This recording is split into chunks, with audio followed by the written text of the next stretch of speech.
Épisode 23, Nahrawal, le schisme des Kharijites. Siffin est terminé. L'arbitrage a divisé les musulmans plus qu'il ne les a réunis. À l'issue de la bataille, un groupe d'hommes se retire dans le village de Harura. Ils étaient les soldats les plus pieux du camp d'Ali. Ils crient « Pas de jugement, sinon celui d'Allah ». Ceux qui se retirent Kharajou en arabe sont appelés les Kharijites, ceux qui sont sortis de l'autorité légitime. À leurs yeux, Ali a commis une faute grave. Il a accepté l'arbitrage. Il a confié à des humains ce qui n'appartient qu'à Allah. Ainsi, pour les Kharijites, Ali n'est plus croyant. Muawiyah non plus. Tous ceux qui refusent leur doctrine sont des mécréants. Le premier grand schisme de l'islam est né. La dérive extrémiste. Les Kharijites ne sont pas de simples opposants politiques. Ce sont des extrémistes. Ils proclament que tout musulman qui a commis un péché grave devient mécréant. Un mécréant qu'il est permis de tuer. Ils assassinent des musulmans sans défense, des femmes, des enfants, des hommes qui prient. Ils terrorisent les villages. Ces excès sont rapportés par les historiens sunnites. Les Kharijites ont versé le sang de ceux qui ne partageaient pas leur foi. Ali comprend. Ces hommes ne sont plus des soldats à convaincre. Ce sont une menace pour l'unité des musulmans. Ali marche sur eux. Ils sont près de 4000 hommes. Ali leur envoie un émissaire. Il leur dit « Rendez-vous, et je vous pardonne ». Les Kharijites refusent. Ils répondent « Nous ne nous rendrons jamais à un mécréant ». Ali tente une dernière médiation. Il promet l'amnistie. Sur les 4000, environ 1200 acceptent. Les autres restent sur place. Ils crient « Nous nous battrons contre celui qui juge par autre que le Coran ». La bataille. C'est en juillet 658 que Ali entreprend de faire face à la menace. Il aligne 14 000 hommes. Les Kharijites sont près de 3 000. Ali demande à ses soldats de ne pas frapper les premiers. Il veut leur donner une dernière chance. Il s'avance. Il crie « Que celui qui se retire soit sauf ». Presque tous les survivants des négociations précédentes le rejoignent.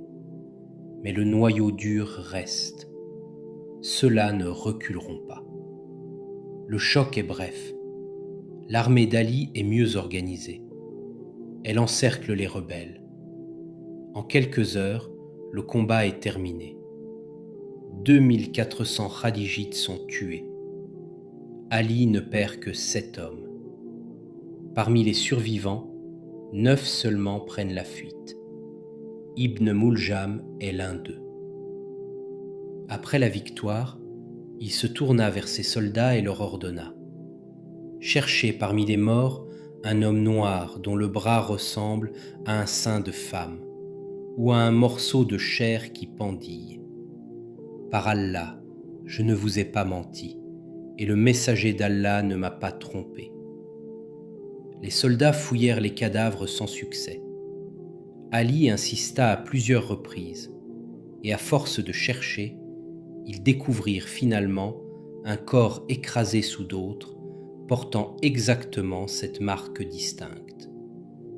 L'homme s'appelait Hurkus ibn Zuhair al-Bajali, surnommé Dhu el-Thudayya, l'homme au petit sein.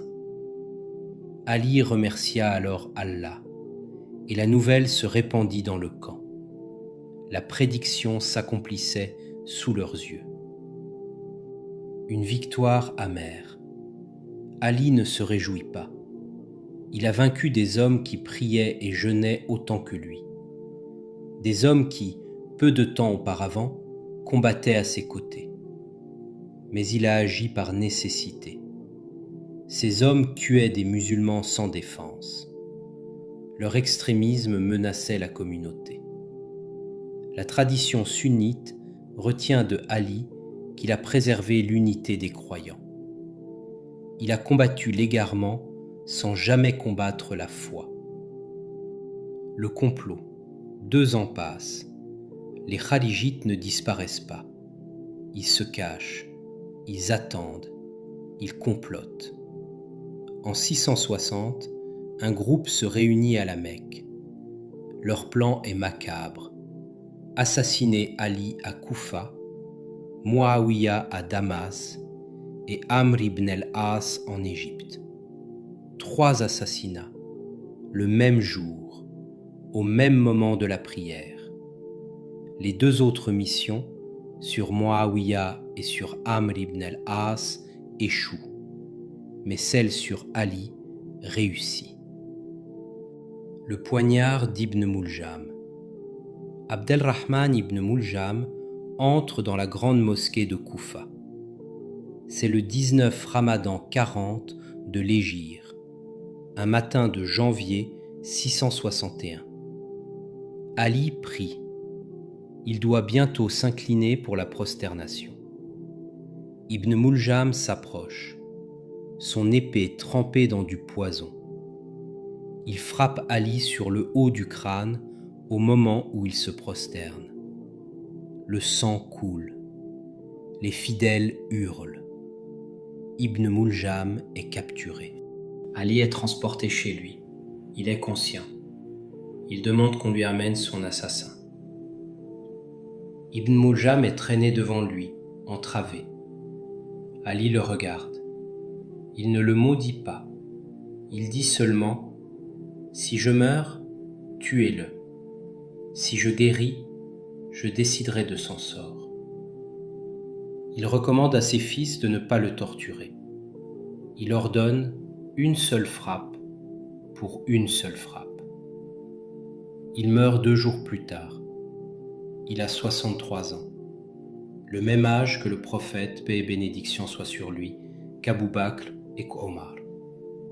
Ibn Muljam est exécuté comme Ali l'avait ordonné. Ali n'est plus. Le dernier des califes bien guidés a rejoint ses compagnons. Son fils aîné, Al-Hassan, lui succède. Mais pour combien de temps? Car Muawiyah, le gouverneur de Syrie, n'a jamais reconnu le califat d'Ali. Il n'a jamais abandonné la vengeance. Il n'a jamais renoncé au pouvoir. L'âge d'or du califat Rachidoun touche à sa fin. Demain, épisode 24.